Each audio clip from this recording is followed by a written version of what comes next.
I never expressed a need. I never once got angry in that relationship, ever. In 6 years, I never got angry at her. There was shit that angered me, but I had this belief that just be the man, don't be vulnerable, show zero emotion. I took like stoicism to the bad extreme.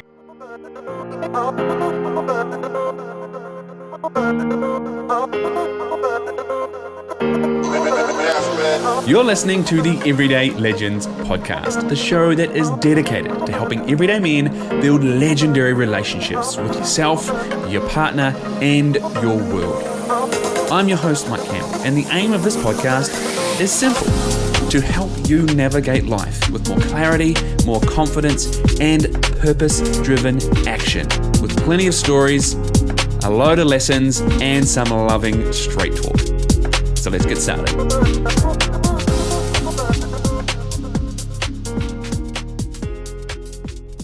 Hello and welcome to another episode of the Everyday Legends podcast. I am your host, Mike Campbell, and I'm very excited today to bring you another wonderful guest, a friend of mine, Mr. Pete Tansley.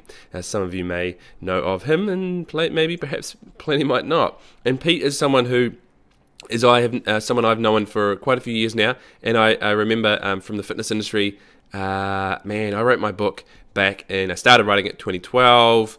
Wrote through 2013 and published at the start of 2014. And I remember Pete having me on, like, what was his first ever, we don't talk about this on the podcast, I just remembered it. Pete was just doing some work, getting himself out there. And he had Google Hangouts kind of show, I think. And he got me on. And it must have been early 2014, maybe. God, it's a while ago now. And we spoke about all sorts of stuff. But that was kind of where our acquaintance first kind of surfaced, and then years later that kind of simmered away and you know, via the online world. And then 2016 I was running an event for Beyond the Beers up in Brisbane. That's where Pete lived. I still lived in Sydney, although my wife and I had packed up our stuff into storage and moved. We were traveling around the world for most of 2017, and then I decided to run an event at the 4X Brewery in Brisbane. You can't get much more Queensland than the 4X Brewery in Brisbane, and here I was putting on an event for 80 men to take a beer to new depths and actually talk about the shit that matters. And Pete was there on the day supporting me as a mate, and he was agreeing to kind of and essentially like do my social medias for the day, videos and all that kind of stuff. And we ran into a little bit of a problem. This is a story for another day, but essentially I had two speakers, one of which was a very high profile former professional rugby league player with a very big popular business in the public. He didn't turn up to speak, didn't get on his flight. I got an email from his assistant about an hour after he was supposed to arrive, about 20 minutes before we're supposed to start. Now, I had a suspicion the night before that this was going to happen, and I thought, fuck, I've got Pete. Now, Pete's got a goddamn story to tell, doesn't he? And I got hold of him, I said, Pete, there's a chance, I think, that, you know, fill-in-the-blank person isn't going to show up. How do you feel about my plan B basically being pulling you up on stage, not giving a keynote as this person was supposed to start? Oh, yeah, that's right, that guy, he was a keynote speaker. But I'll get you up and we'll have a conversation. And Pete was like, yeah, man, I'll do it. And then at 10 to 9, when I got this email from this dude's assistant, I said, Pete, we're going to pull the trigger on plan B. And so we pivoted, and the day was beautiful, and in no small part because of Pete's flexibility and ability to get up on stage and sit down in the chair and have a conversation with me. And that, in part, is what we actually talk about today, not the event, but some of the stuff that we spoke about on that day. And it goes like this. Pete is a brilliant mind, and he is someone who helps personal trainers start and scale online businesses, taking them from mildly successful to wildly successful. And so that might not be you, but Pete's also a dude, and he's a dude who is a father of 8-year-old twins. And he is someone who not only is the father of 8-year-old twins, and a friend of mine who, over the last year of being a father, certainly in the first 6 months, because now Pete lives in the Gold Coast, as did I, we would sit down and have a coffee, and we would be talking about parent stuff, and I would say, I don't know how you did this with twins. And I've still thought that many, many times. But that is a small part of the story, because not only that, but at about the 18-month mark of his children's life, his wife then, and mother of his children, and he separated. And so I think not only, man, must be challenging to have two little bubbers on the go at once, but then also to be going through a relationship that is, ending, right? Coming towards that point and then ending, and then being half the time a full-time solo dad. So that's part of what we talk about today. Co-parenting, managing divorce, managing parenting on your own, managing moving back in with your mother for a short time, as a grown man, and having, all the psychology that potentially comes with that. I feel like there is so much resonance for a lot of men out there. I have so many men that come into my coaching program who are, in blended families and co-parenting, and maybe not that far advanced in their life, but they've maybe been through that. They could be in their mid to late 20s perhaps, and their parents divorced, and there's so much to learn about this. And so I'm incredibly grateful for Pete's time and sharing. We largely talk about his story, but also some of his work, because even though he works with personal trainers, he has some beautiful philosophies on things. Some of it that I kind of think of as like anti-personal development, some of the popular ideas that are portrayed in personal development world about hustle and all this kind of stuff. Pete has some beautiful takes on that. So that's what the show's about. And there's a few other little nuggets in there as well. So stay tuned, keep your ears out for some of those lessons that I think will really resonate for you. Please, as always, let me know the parts of this that resonate with you, that land for you. And as always, let me know. Send me an email, and if you can, get onto Apple Podcasts, leave a rating and a review. It does a massive favor for me, and it makes sure that this podcast gets in front of more men who need this kind of support. Otherwise, let's get on with the show. Pete Tansley, welcome to the Everyday Legends podcast. Mike, thanks for having me. Pleasure to be here. Mate, we've been if this were the radio, we've been catching up off air briefly and talking technology, and hopefully it sticks around for us.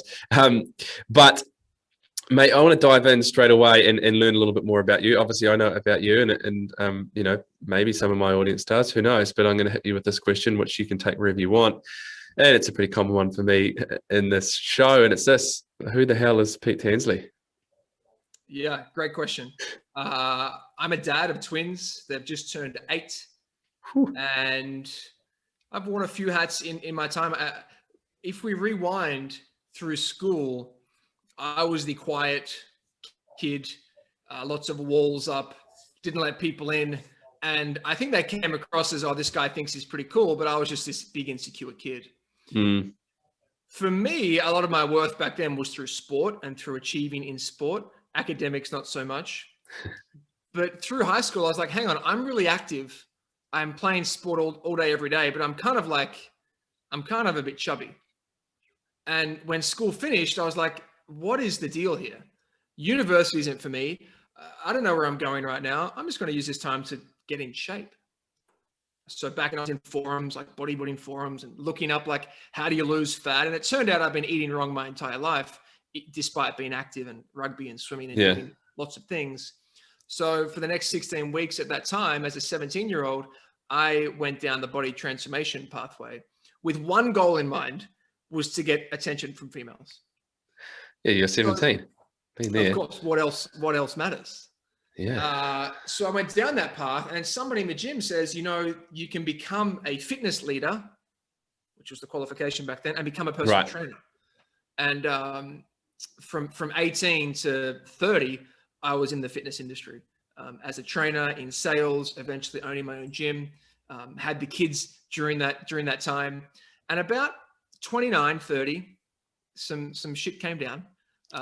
People would probably say he was doing well in his 20s with a marriage and a business and young twins. But I'm sure as we get into around that time, some things that I thought were going well fell apart. Went through a separation with very young kids. And now I actually coach personal trainers, coach nutritionists and online coaches to grow their business. So that's the 1 to 2 minute overview right there. Beautiful. Thank you.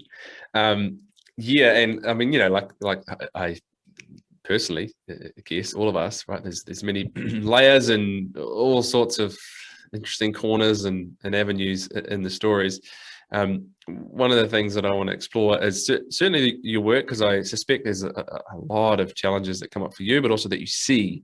But then also, around the idea of fatherhood, you said you got twins that are 8, and I'm 1 year into being a dad, and certainly in that first 6 months we caught up a bunch of times, and then I said it to you many times then, but also now I've been thinking it many times. There's challenges that I come up against, and then I find myself going, how the fuck did you do this with 2 of them?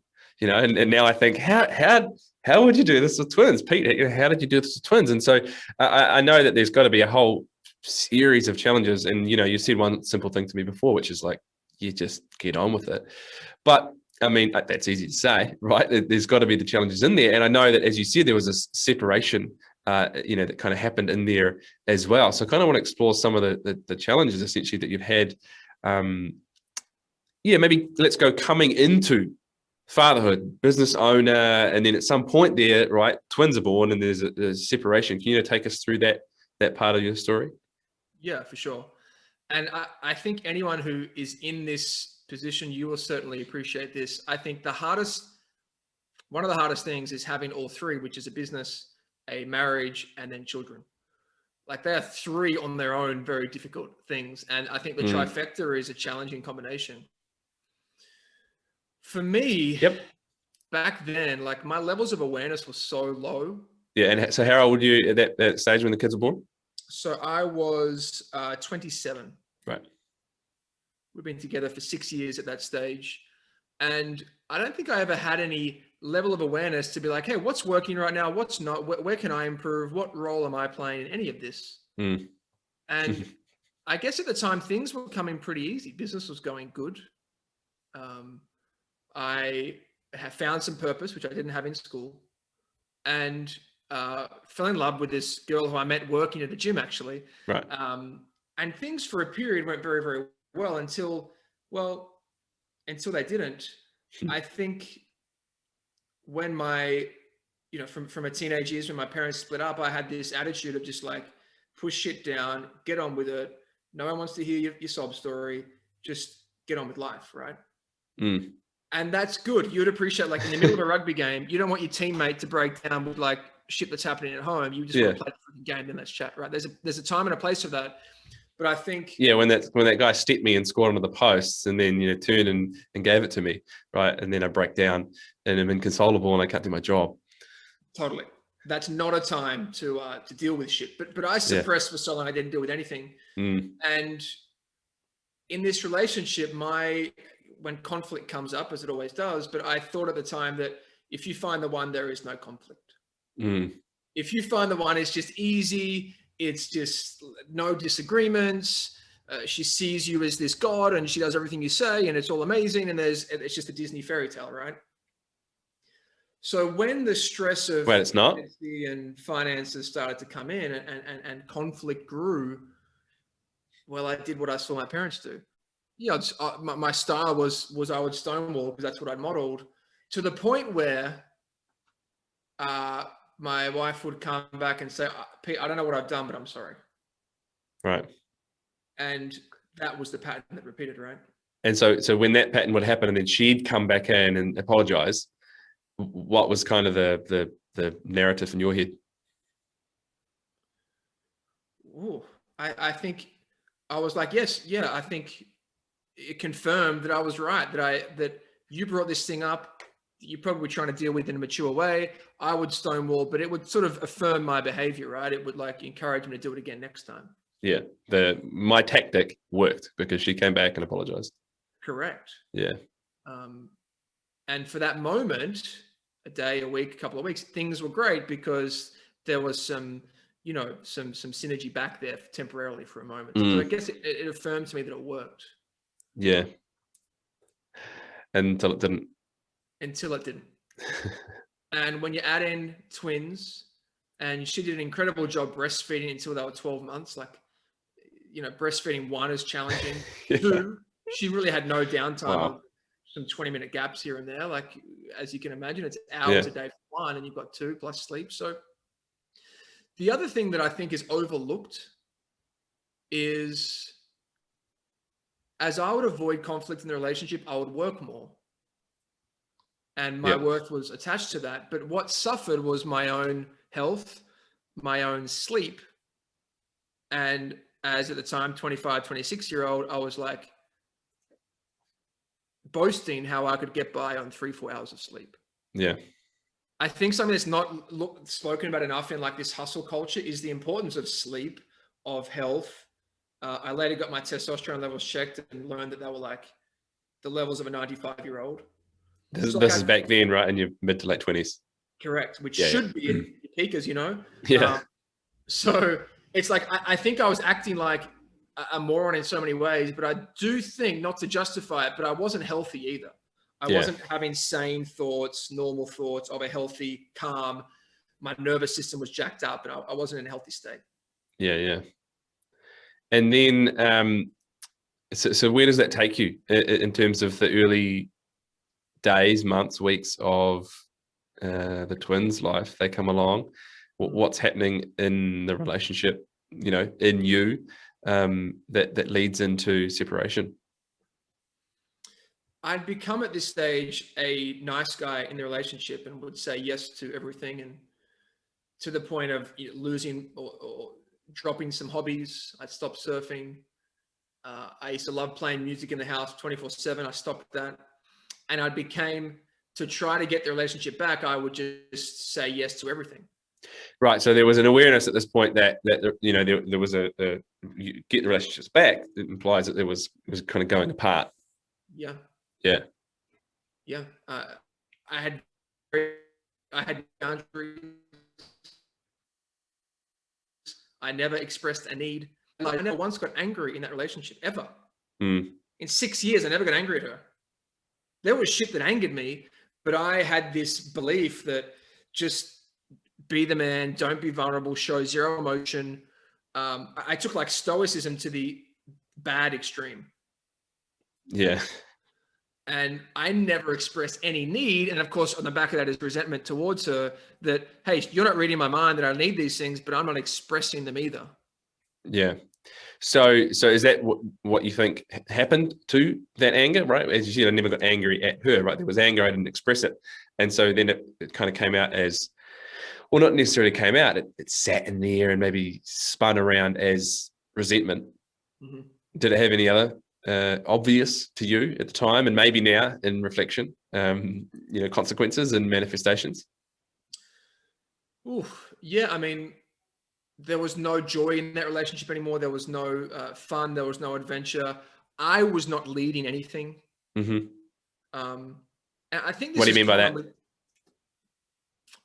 I mean, I would never just sit down and say, hey, let's talk about some stuff that I'm not happy with and I'd like to address, or let's talk about what happened last week or last night that my ego was so big I could never say like, yeah, I was in the wrong here. Yeah, and by the sound of it, right, if your pattern was, fuck this, I'm going to stonewall, I'm going to, you know, as you kind of alluded to, I'm going to model what I saw in my parents.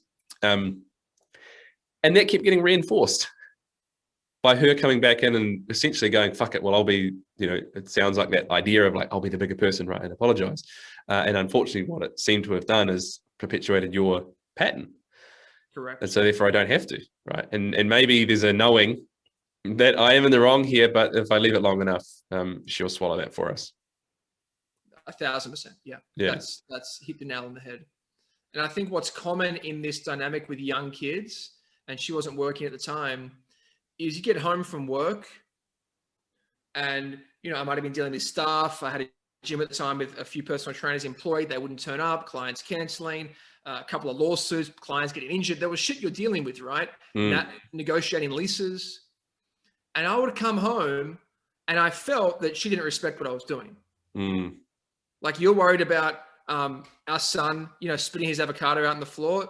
I've just dealt with this and this and this and this and this. But in her mind, she's like, well, I've had 16 hours of no downtime watching these two, cleaning up the food 17,000 times. I don't give a shit about the lease that you just had to resign. I've had this. So I think like common in many is like a lack of respect for each other. I couldn't have done her job. Yeah. But she couldn't have done mine, but we couldn't have done each other's jobs, right? But I see that now when looking back as you do, right? So beautiful, that hindsight. I think that's very common in that dynamic. Yeah, and because also, like it's so easy potentially to remove ourselves and look back at that and go, there's so much validity in each side. But unfortunately, we're so stuck in our corner, it's hard to look and go, these are both valid, right? Like, as you say, like the fucking avocado, that doesn't fucking matter, right? And then she's looking at it going, the lease doesn't fucking matter. I'm keeping 2 humans alive. This is fucking hard, right? And then, of course, and so, there's this almost running parallel lives, right? Where we need the other person so much, but we're also not really willing to actually meet them in that place. Correct. So then there's a separation. Mm-hmm. Did you instigate that? I did. Yeah. Yeah. Because it wasn't working. Obviously, that pattern is pretty destructive as that repeats. And my stone walls would last longer, and I'd work longer. I'd stay back to work to 6, 7 p.m. at night to distract and to use as a shield for just facing some shit. Yeah. And so how old were the twins at this point? They were around 18 months. Right. So talk us through that. How does that go? Because I'm guessing at this point, even though they're obviously older, 18 months, they're still small, tiny little toddlers, heavily dependent on you guys, right? So as you said, that first 12 months was pretty full on for her. So yeah, how does that happen at 18 months? What does that look like for you guys, for you? Well, I actually moved back in with my mum. Right. Basically just walked out. Another argument occurred. I just walked out. And the verbal agreement at the time was, just don't come back. We're done, which we both agreed upon. Right. So had there been conversations about, like anything around separation or anything like that before that? Yeah, there was. Right. There were ongoing chats about that. And I think at the time we legitimately both believed it would be better off for everybody if we did. Yeah. And I think maybe my justification was, the kids are too young. It's better to do it now than when they're 5 or 7 or 13. Right. And they have some consciousness of awareness of what's happening. Yeah. So at that point, I feel we didn't have someone to mediate or help us. We both at the time thought, we need to split. Yeah. And so then you move out, you go to your mum's place, and then you got 2 18 months old. How does that go? Well,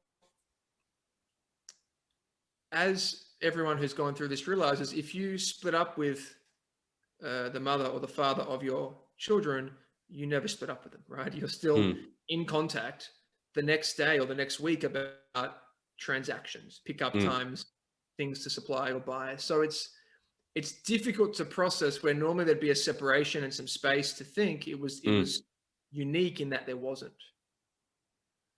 So that time to probably for both of us to move on is exaggerated because there's normally a space of no contact of reflection, but that's dragged out because these wounds now are triggered every second day or 5th day, the changeover of children, right? Yeah, it's hard to separate the relationship as partners from the relationship as parents. Yes. In that situation, I'm guessing, right? Because I haven't had that experience. That's what I'm hearing. And so, you're straight away not able to have that separation properly and decompress and figure shit out and whatever the fuck it is, right? But now we've got to actually do all the logistical shit. Possibly some of the stuff that maybe there's some of the more irritating, things and disagreements and stuff like that. So then, for you, what did that kind of next little period look like? And I want to start simply for yourself, right? Like you're back with your mom, you separated, the business is still doing its thing, and you got 2 little ones that I'm assuming you've worked out some kind of a timing thing initially on how often you had them. Yes. I still wasn't dealing with shit at this time.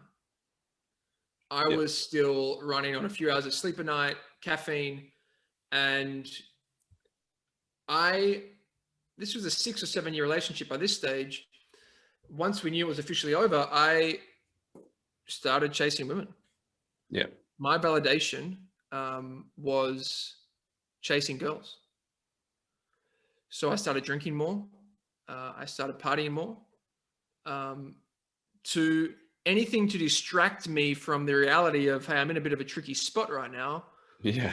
Spot. Anything to distract me from that, I was chasing some kind of external thing to feel better. Right. And it worked until it didn't. Like a mate pulled me up and it's like, dude, it's a Wednesday night. You're going out again. Like, this is not you. Right.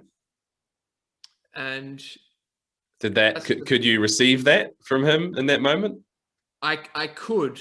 Yeah. At that point, probably for the first time, I was lucky to have some very good mentors through my 20s, but I didn't listen to them at all.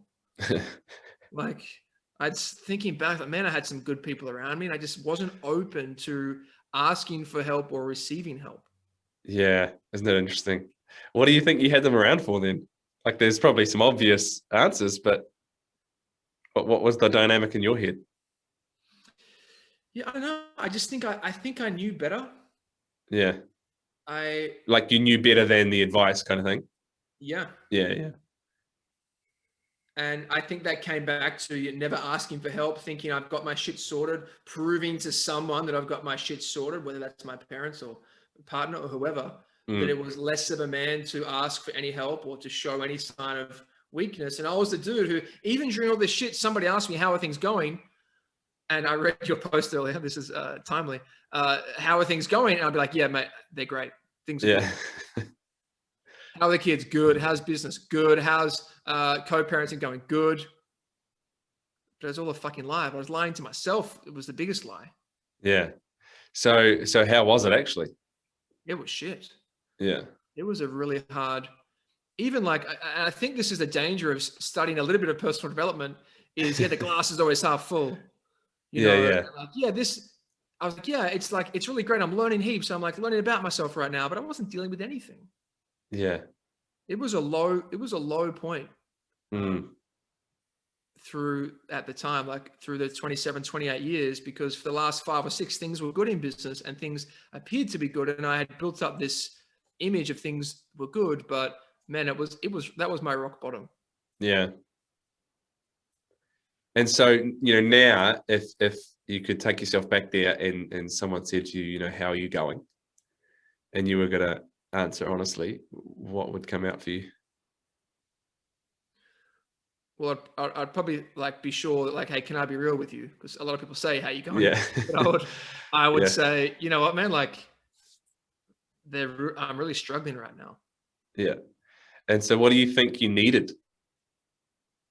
Or what would you perhaps have needed in that situation? Like, oh, fuck, okay, dude. Yeah, I mean, shit, that makes sense that you're struggling. I can see you fucking split from your kid's mom. And yeah, how can you be supported right now? I think to realize that I'm okay.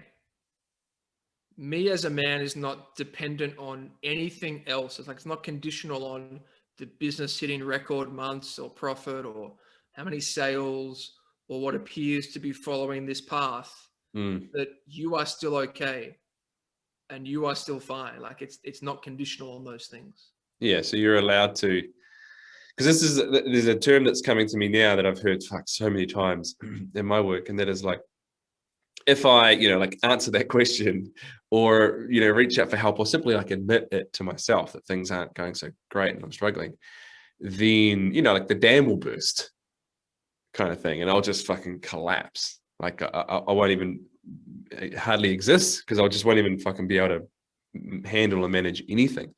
And so it's better just to keep behind it. And you used the term before in regards to your relationship, right? Stonewalling, stonewalling implies if I put a wall up, it almost implies that I've got a wall up to even admitting that stuff to myself, right? I'm allowed to not have it together. Yeah, and that's okay. Yeah. Yeah, you're allowed to not have it together. Yeah. But then in that situation, you're still parenting, right? You're still looking after 2 little humans. So yeah, how does that go? How do you navigate that at the time? Whew. Man, like I look back and I was wishing away those years for so long. I was like, man, I just can't wait till they're older to do stuff. And I can't wait till they're, riding bikes or swimming at the beach. But I think I see families now, and like you guys are in this phase now, where it's such a beautiful phase from like 1 to 3. Like it's such a cool phase. And I was just wishing it away. And someone said something to me as I started partying and chasing women at that phase, was like, dude, what are you chasing from them that you can't give to yourself? And I was like, oh, that landed. Yeah. Right? Who said that? Oh, give that guy a job. Dude, this is this guy who said that has never opened a personal development book in his life, never listened to a single podcast. You'd say like pretty plugged in, but he said that. And even now I'm like, dude, where did that message come from? Yeah. But I was like, oof, that landed with me. Yeah. And yeah.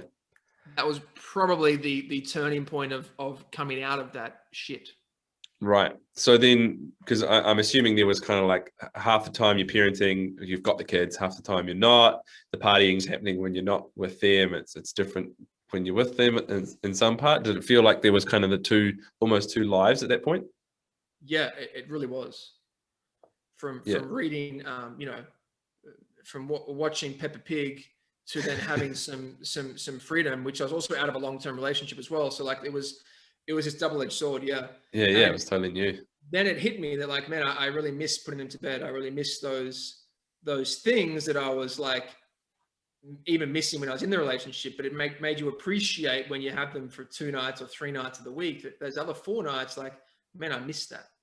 Yeah. So then, what does that look like for you then coming out of that? There's some shit to face for yourself, but then obviously how whatever's going on for you there is certainly, I've got to imagine, being reflected in some way in how you're showing up as a dad.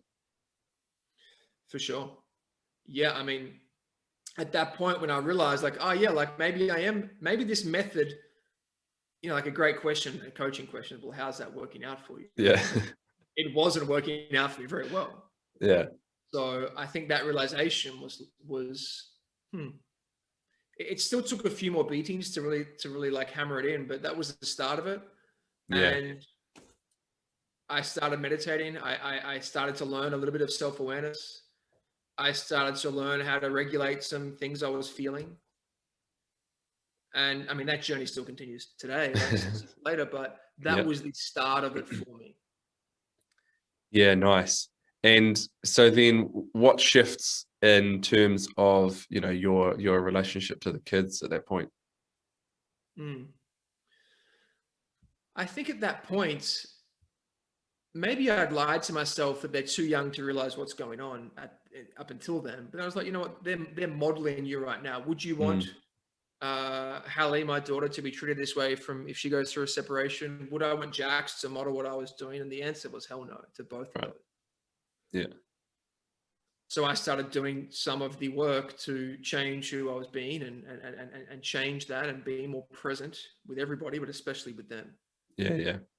I remember, Mike, even like before this, it was around this time we were separated. I didn't know what to do with them. I remember putting them in the car once, and they used to sleep so well in the car with music reasonably loud. Like it just knocked them out. And I remember just like driving up and down the motorway with them asleep, just like crying for the first time that I remembered. And it was such a release, but I was like, fuck, what do I do with these kids? Like, none of my other friends had kids. I felt very alone. Yeah. Because I was still dealing with a separation of 2 back-to-back long-term relationships at that time as well. So, but I remember thinking like, how do you dad on your own? I have no idea. Yeah. And you said like earlier your parents split up when you were younger. So was there any, as you said, part of your existence was modeling some of the stuff that went on there. But did that then extend to this situation? Like, fuck, okay, how do I dad alone? Well, I have a dad who must have had some similar-ish reality. Did you reach out for any kind of support or anything in that area? I mean, you were living with your mum, as you said. That's a great question. I lived with mum for a while. I celebrated my birthday with my mum. It was around my birthday, like living at mum's house, which when you move out at 17, 18, that's like a bit of tail between your legs thing to come back 10 years later. But in another chapter of my life, I got closer to my dad during that time. We were now living in the same city. We hadn't been close for the previous 15 years. And I reached out to him to have this weekly coffee catch up. And I think, Mike, one of the things with my dad is growing up, he was very emotional. Where at the time, as a 13-year-old kid, I thought, man, this guy doesn't have a handle on his emotions. Like, he would cry too easily, which is probably why I stuffed a lot of shit down. Yeah. But for those next 3-4 years, we became closer than ever with our Friday morning 7 a.m. coffee catch up, and like really repaired that relationship. And I think for dad, and I think a lot of grandparents are like this, they're better grandparents than they are parents. Maybe better is the wrong word, but they're more present, more fun, more aware, because they don't have the stress of jobs and their own marriage and the stress that they're going through. Now they can parent a bit more fully, you know? Yeah. So well, there's the two relationships. Come out of that. Yeah. One of the great things that come out of that was that repairing of that relationship. Yeah. Yeah. Nice. And then, yeah, again, I can only imagine, and there's, oh man, it's got to be so much. There's got to be so much stuff in there that you're learning and like noticing in yourself. You know, as you said, like potentially it almost sounds like judgment that you had of your old man growing up. You know, like, oh, he's too emotional, and so there was potentially this pendulum effect for you where you kind of went to the other side of that. But then in amongst this, there's obviously, how do I dad alone? But as you said the term before, I mean, in part you're not. Right, because you are for parts, but on the bigger scale of things, you're co-parenting, right? And you're co-parenting with the person that you've chosen to separate with. And I know that is so fucking common these days. You know, like I work with a lot of men who are in that situation. So how does that go? The acute phase clearly was challenging, as you said before, because you are trying to separate and have space from the relationship, but you're having to do all the logistical stuff. So then moving out of that first like acute stage, what does that start to look like for you? Managing both your shit and her shit. Well, not necessarily managing her shit, of course, but managing how it plays out as someone who's parenting your kids who you're choosing not to be in that intimate relationship with. Yeah, it's tricky. I think the number one thing, and I'm lucky that this has played out for me, is if both parents have the kid's interest at heart, like that's all that matters. Yeah. And luckily, you know, that's what, you know, depending where your audience is, I know the court system can be very harsh to some dads around the world, parts of the world. Yeah. We luckily didn't go the legal, we didn't get a mediator, we didn't get any court orders. We were able, thankfully, to communicate through that. Yeah. And she's been amazing that she's always wanted split and shared custody. They've never been used as a pawn or as a tool. And man, I feel for so many dads who are cut off from their kids, which is really common. I'm sure you get this a lot, but I think like there has to be a point where both parents are like, you know what? There's some goodness, some great stuff that came from this. We have this many beautiful children. We have to put their best interest at heart. Yeah.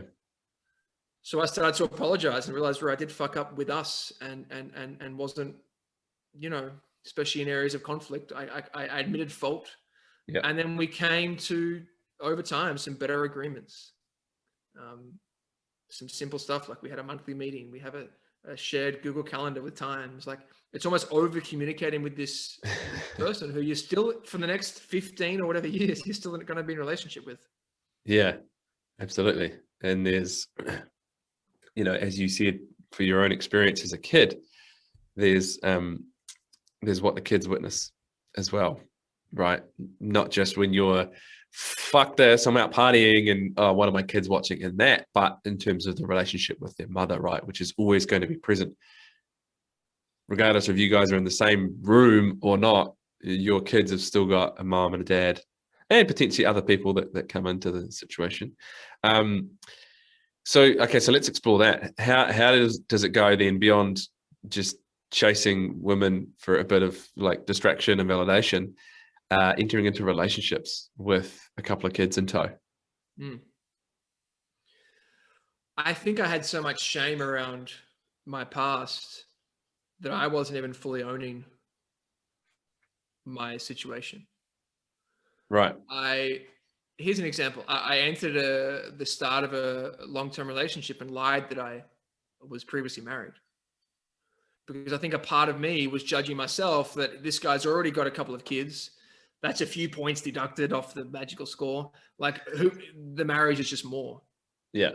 So there were still levels to this for me, right? Like, I was still dishonest about that and shameful about that. So it was tricky. Yeah. But what I learned is that that's never the issue. The issue is if they can feel a part of it and you're communicating with them, that's really the issue that's going to come up. I think we think it's such a big thing, and sure, some people might be completely not open to that, but many are if you can deal with it yourself. Yeah, the idea that the fact that I've been married is an issue, therefore I will ignore it.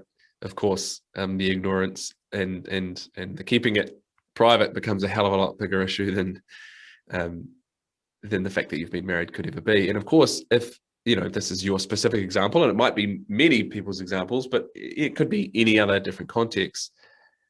If that is an issue for someone, then that's probably not a person for you. Correct.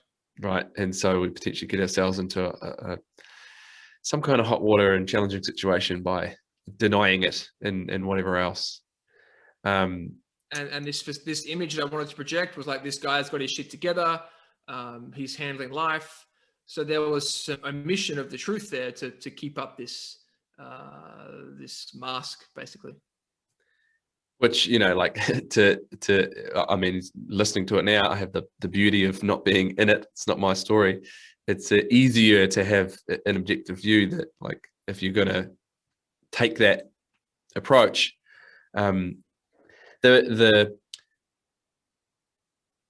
almost the living to make it look like I have my shit together, whatever means necessary, is probably a reflection that there's some shit that needs to be looked at, right? Correct. Yeah. And I learned this in a weird way. I was studying storytelling and some marketing stuff, and I think Stan Lee discovered that, like, one of his first comics was he was too perfect. Like, the comic book had no flaws. I think it was Superman. This guy had no flaws. Like, he can fly through the air, he can shoot laser beams, and like no one can relate to him. It was when he introduced some weaknesses to this guy that, like, the people reading it actually, like, respected this dude more. And if you look at any character we love in a film or a series, they're often pretty fucked up, or they have their dark side, right? James Bond, Ari Gold, Harvey Specter, all these people in shows and series, Dexter, House. So I was like, like, maybe there's something in that. Like, why do I think I have to be like Perfect Pete to be loved? Where there's actually some like beauty in realizing we're all a little bit fucked up and we all have our shit, and maybe it's time to just accept that. Beautiful. I mean, we're all humans, right? And so when we can sit with and be okay with our own humanity, it actually it certainly opens the door for others too, but it also shifts how we then, like, show up in our relationships, right? And that desire for perfection can be crippling. But like the desire for perfection, because I see this a lot, it can manifest in many different ways. But it is essentially a fear of, like, if I'm perfect, then I can't be judged as fill in the blank type thing. But as you've just described through your own experience, there is not necessarily a judgment, but a lack of connection to the human if they are perfect, right? If they don't have a quintessential humanity. Beautiful. So then things shift. So then relationships, okay, some of the shit pops up. What about business? You've given us an insight to, one, there was business back in the day. Two, briefly, what you're doing now. How have you found that navigating business? Because it's not, obviously not everyone has a business, but most people work for a crust and apply themselves to something. How have you found that as, like a co-parent, but obviously there's times when you are just plain and simple solo parenting, right? How have you found that dance? I think people often think they have a business problem, but I would say 99% of the time it's a personal problem that's just showing up in business. Yeah. So around that period, my worth then was attached to chasing business growth. So chasing, excellence in another arena to get my self-worth, and nobody else was giving this other than myself.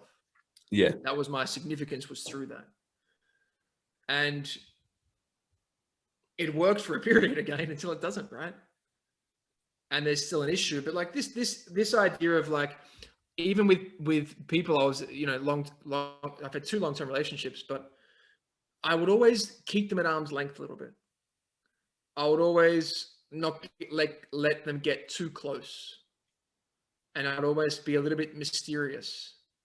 Yeah. And in business, that also happened with employees, with team members. I would never fully let anybody in case they saw the real me, or in case they saw some flaws. So that was still showing up in business. And whenever I worked through that personal stuff, that's when, like, easily, not through struggle or hustle, like the business would elevate to a record month.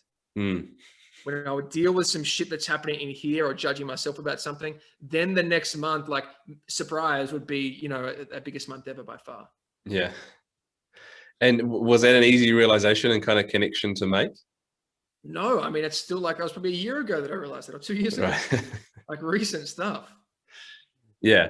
And so certainly within your own business, and I'm guessing therefore the people that you work with, as you said, like, it might seem like it's a business problem, but really it's a them problem.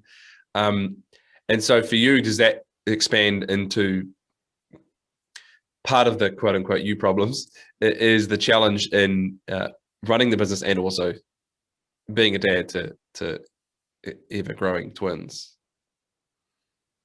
Did that create a whole different challenge in the business? How you manage your time and energy and all of that? For sure.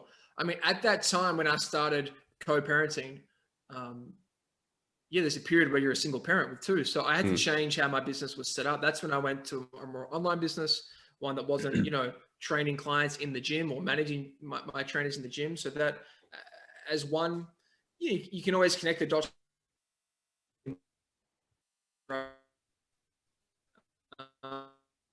I never wanted to get into in my 20s. My purpose was like, right, I want to have gyms around the country, around the world, impacting hundreds of people's lives.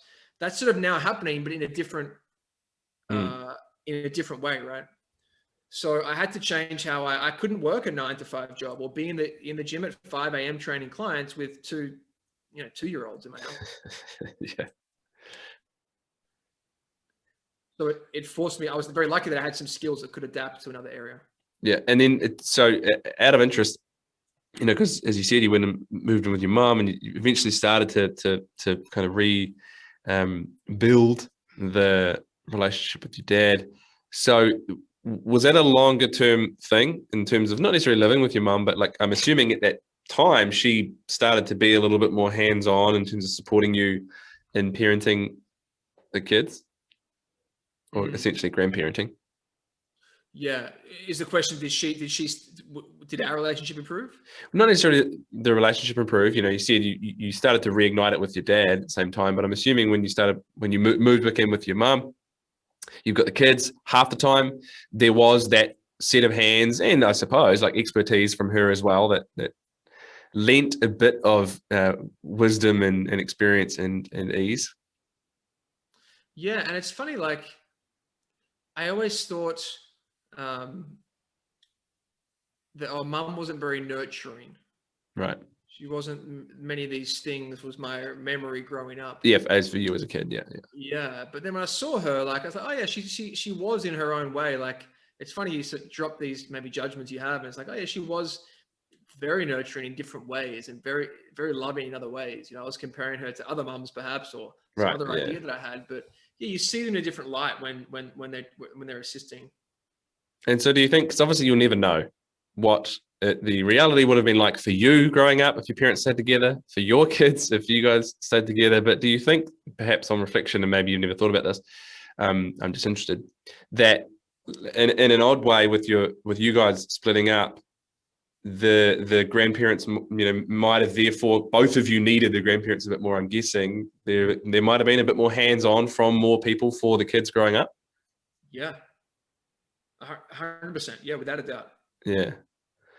That's an interesting one, right? Because obviously not everyone has that situation. I mean, we've moved back to New Zealand for a short while to bask in that a little bit and have that, like my daughter's with Nana at the moment. It's brilliant. For many reasons. One, because I can come and do this, but also the bonds and the relationships and what we can learn and all that kind of stuff as well, right? So yeah, maybe it is one of those, not necessarily, the false positivity, but something that can be taken from this. Like, maybe they might not have got that interaction with your mum as much. At the very least, they got it, right? For sure. They got it from both sides. Yeah, that's Dad's not necessarily loving moving back in with his mum, but there is a benefit for the kids in that they do get that time with you as well. For sure. Yeah, I've never thought of it like that, but yeah, that's really true. So again, like we're never going to know what the alternatives would have played out like, right? So then back to business. You spoke before, and I want to touch on this. People often think that they've got a business problem, but it's a them problem. Do you see a lot of the same stuff playing out for people that come into your business with the desire for help on their business? And, as you said, the common thing is it's not something for the business. It's something that's within them or their own shit that's holding it back. But is there some commonalities to what you see? For sure. Yeah. A lot of people in the space that I'm in with trainers and people with an online personal brand or personal business is, afraid to be real, afraid to put themselves out there, fears of rejection, comparing to everybody else and comparing, where they are now, not where they were 12 years ago. Like there's a lot of that, right? Which is if we could like get it down into some main things, it's going to be like, afraid to put themselves out there, worried about judgment, comparing themselves, or just feeling inferior and not up to X because of whatever defect they perceive that they have. So as someone who is, obviously we don't know right now the real ins and outs of your business and what you're doing, but you're certainly on some level helping them, with their business, right? How do you approach that? Knowing what you can see what potentially they aren't seeing, right? Yeah. Hey, Pete, help me with my fucking business. I'm terrified of putting myself out there and rejection and all those things you just said. Yeah, like we get some people say, I don't have a mindset issue. I'm like, cool. Well, let's double your ad spend this month. Or I want you to hire 2 new people and work 10 hours less. Oh, well, I can't do that because of insert belief, right? Yeah. There's always something, and money brings up a lot of things as well. Like when some guys start earning more than their dad did, or they start they don't want to, especially in Australia, and I think New Zealand's similar. Putting themselves out there. What will my old footy mates think if I do a Facebook Live? Who is he to speak about fat loss? Like he's just this guy we used to party with 10 years ago. So there's a lot of that. Yeah. Who the fuck is this guy? Totally. Yeah. Who am I to do X? And people hide behind things. It's like, oh, I'm just waiting. I'm going to do my first video, Pete, but I'm just waiting for my website to be published, or I'm just waiting for this to occur. I'm like, you're just using it as a shield to delay. Again, you don't need the latest iPhone with the camera, with the lapel mic, with the ring light. Like, just do the thing. Yeah. Get your feet on the field, Yeah. I'm laughing through recognition personally, right? Most definitely, but also, that I hear and see this stuff a lot. I suppose, I have a different context that maybe guys are coming to me with an idea that this is the stuff, not necessarily although some guys coming like, hopefully I can do this work and it will help me in my business. There's a connection there. So how do you go about yeah, like in essence, how do you go about exploring that for them when you can see some stuff where it's like, this is not about your business. This is about you. Yeah. Or is that it? Is that the line? No, I think, I mean, obviously I'm not a therapist. If it's something deeper, I'll refer out. But Yeah. a big problem I see is around identity. And people say, I'm just a whatever, just a mum. I'm just a dad. I'm just a personal trainer. I'm just you probably get, I'm just a whatever their occupation is. So it's shifting that identity. And what I learned as a personal trainer sort of accidentally was, if somebody has the belief that, take a female who they often talk to themselves, like the self-talk is horrible with some of them, like I'm just a, fat pig, or I'm just this overweight mess, then if that's my identity, of course I'm going to eat the seconds of cake. Of course I'm going to, quit my fitness pal after 3 days. So it's like about shifting those identities, right? Mm. And there might be some, depending on the person, some affirmation work, some goal setting work, some visualization work, some mental movie stuff they have to play about their future self, some journaling. There might be a bunch of tools that somebody needs, but the identity needs to become, I am that person. And then the actions obviously follow that, right? That's nice. when there's no discipline required. That's when there's no like, oh, I have to like eat the chicken and broccoli again or whatever the meal plan is. Like, this is just the way I am. Yeah. And what I learned, if someone can adopt the belief that I'm a healthy person who makes healthy choices, it's easy to say no to the Friday night drinks or the third slice of cake this week or whatever it might be, because that is like who I am. Yeah. Apart from the carrot cake down at Commune, of course, that's a very, very personal joke. So one of the things that I want to explore, you might not have an answer to this, but I found it super interesting, and I really connect with it. As you said, I don't have a mindset problem, and then all of a sudden insert belief that is absolutely cutting their feet out from under them. What do you think because like mindset is probably quote unquote one of those maybe popular and maybe abused and misused and misunderstood words that float around the fitness industry as well, right? Like, what do you think that they mean by mindset? I don't have a mindset issue. Maybe for a lot of them, it's just a lack of responsibility. Yeah. Or a lack of awareness that it is my thing, but it's much easier to blame somebody else, right? Yeah. It's much easier to be a victim to something or someone else. And here's something I learned, and this is a recent thing for me. Like, I still don't have all my shit figured out. Like 2 weeks ago on a client event, we had a great talker come in and speak about resilience. And she said something to the extent of like, if you have a victim story, what you have to ask, what am I benefiting from having this story? Yeah. And until recently, a part of me was still a victim about being this single dad from years ago. Right. And what I was benefiting from that was like, yeah, I could absolve any ownership of that. It wasn't my fault. It was her fault. It was their fault. It was not my fault. Yeah, it's almost like a get out clause, right? Like, I've always got that I can throw in the way. If something doesn't work, that thing is the reason. 1000%. Yeah. And for me, I was like, like, that's a great question. It's like, what am I benefiting from believing that story? And that story is often, if it's around victimhood, is often like, hey, it's not my fault. Like, I'm just poor little me over here. I'm trying my best. I'm just an Aussie battler getting along with it. It's not my fault here, Yeah. Which is an interesting way to inquire into that. It is. And, like, what that does say to me is, like this idea that we often potentially have is like mindset that's fucking mindset stuff, not just like I'm disciplined and I'm motivated to grow my business or, whatever it is. Right. Like, maybe we have a very narrow and misunderstood idea of what that is, because mindset is this stuff. It's getting into the beliefs that we hold. We often want to shift the behavior, and we don't understand that what drives the behavior is the belief systems. Right. And so clearly you're coming up against a lot of their beliefs when they present as, here's a block in my business. Is that right? 1000%. Yeah. Yeah. I think the fix is not, and this is common in the industries we both sort of are involved in, is people think, I've read 15 books this year. Like, I'm developed, I've fixed it, but they're not like really embodying the thing, right? Like, they're better off to read one book 12 times than to read 12 books. And it's like Yes. next book. This addiction of like, I finished this podcast, this audiobook, this thing I'm studying next, but not really like doing it's almost an avoidance of still doing the work to get to the bottom of shit. Yeah, like hurry up, Mike and Pete, and finish this so I can get on to the next episode of someone else's podcast. And I have heard you and seen you talk about this, in your work, right? Almost kind of bucking a lot of maybe commonly used personal development ideas or beliefs. One of them is that, right? Like read as many books as you can, right? Like successful people will read a book a week or something, and you're like, exactly that. Read one book 12 times. What the fuck are you doing? And there's another one, and you kind of almost mentioned it earlier, which was, like the 4 a.m. club kind of thing, right? Hustle culture and sleep when you're dead.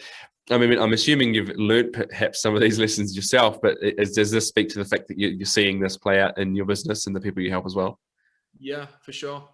I think, this hustle thing is like, if you're not working your face off all the time, like who are you to be a success, right? Yeah.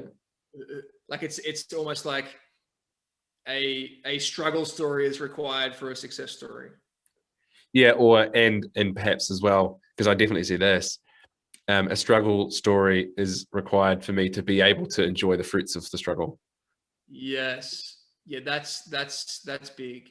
It's like, for me to deserve it, I have to have gone through hell and back to get it. Yeah. And, then I can post about it on my Instagram. So talk us through quickly this idea of, like maybe 12 times is an exaggeration, but reading a book over and over versus jumping to the next book. Like, what does that look like for you in practice? Yeah. Beyond the obvious. I think it's been more intentional with this idea of just in case learning or just in time learning.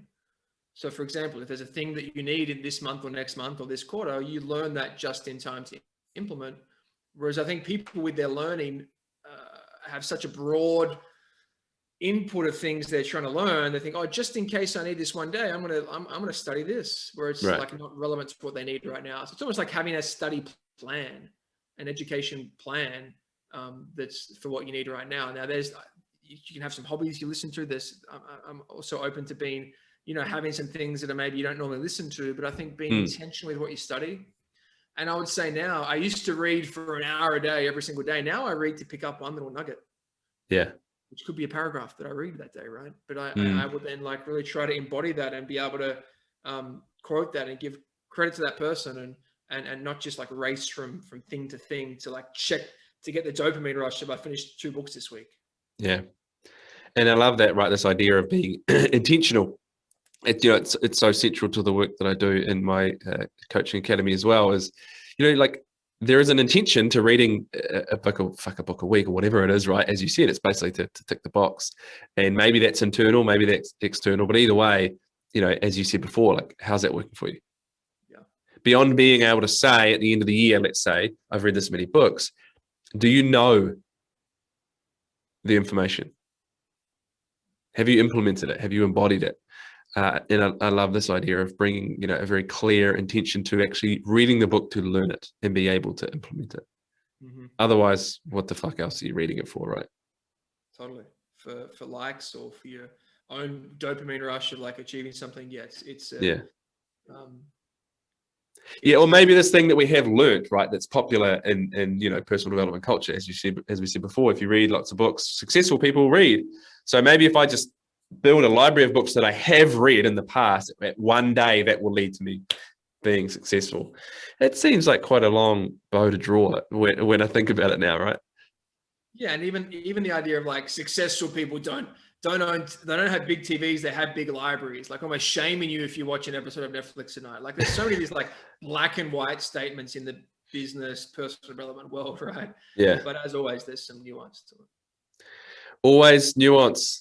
Pete, so much nuance. I think that's about the time we've got. Thank you so much, mate, for coming on the show. So before we end it, let us know, what are you up to at the moment, and where can people find you? And anything that you share, we'll make sure we get down in the show notes and so on. Yeah. Thanks for having me on Mike. Pete Tansley is where all my handles are at. So Instagram, Facebook, they're the main ones. Feel free to connect, and let me know any insights from this, and happy to be on here, man. Thanks for having me. Thanks for coming on, legend.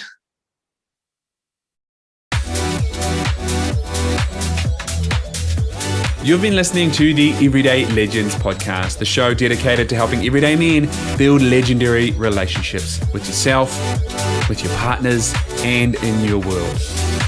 If you have got something from this podcast, please share it with someone that you think could benefit from it. And please visit your home for podcasts. Like us, subscribe to us, leave us a review. Your feedback is phenomenal in getting this in front of more eyes and ears. Until next time, I'm Mike Campbell, and remember to build that legendary integrity.